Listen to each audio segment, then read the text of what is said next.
বানাচ্ছ? এই তো ইলিশ মাছ কলা পাতা দিয়ে পাতুরি। এখন 2 পিস বানানো হয়েছে, এখন আরও 1 পিস করছি, 3 পিস। এগুলো বানাতে না অনেকটা পরিমাণে ঝামেলাই লাগে, অনেকটা টাইম লাগে, কিন্তু এই বছরে ইলিশ হবে তখন পিউকে এটা করে দিতেই হবে, একবার হলেও ওকে করে দিতে হবে, তাই জন্য এটা একবার করতেই হয়।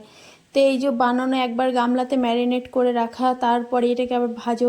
আর এটাকে বিশেষ করে এটাকে তো ভাপে স্টিমে যারা অনেকে করে, আর এটাকে তেল দিয়ে অল্প অল্প করে যদি ফ্রাই করা হয় তো খুব সুন্দর হয় খেতে। এখন 3 পিস রেডি হয়েছে, এখনও 3 পিস বাকি আছে।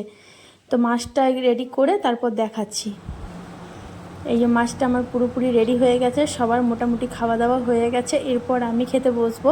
তো চলো তোমাদের সঙ্গে ভাবলাম একবার শেয়ার করে নিই কেমন হয়েছে মাছটা খেতে, বা খেতে তো দারুণ হয়েছে, দেখতে কেমন হয়েছে। তো এই দেখো দেখাচ্ছি, দেখো কেমন হয়েছে, দেখো কতটা পরিমাণে মাছটা নরম, একদম সফট হয়েছে। আর খেতেও এই মাছটা অন্য কোনো মাছের থেকে, মানে ইলিশ মাছের যতগুলো রেসিপি বলা চলে হয় তার থেকে এটা খুব সুন্দর হয়, মানে অনেকটা বেশি টেস্টি হয় এই মাছটা খেতে। আর দেখো কতটা পরিমাণে মাছটা নরম হয়েছে, দেখেই বুঝতে পারছো মাছটা কতটা পরিমাণে নরম হয়েছে।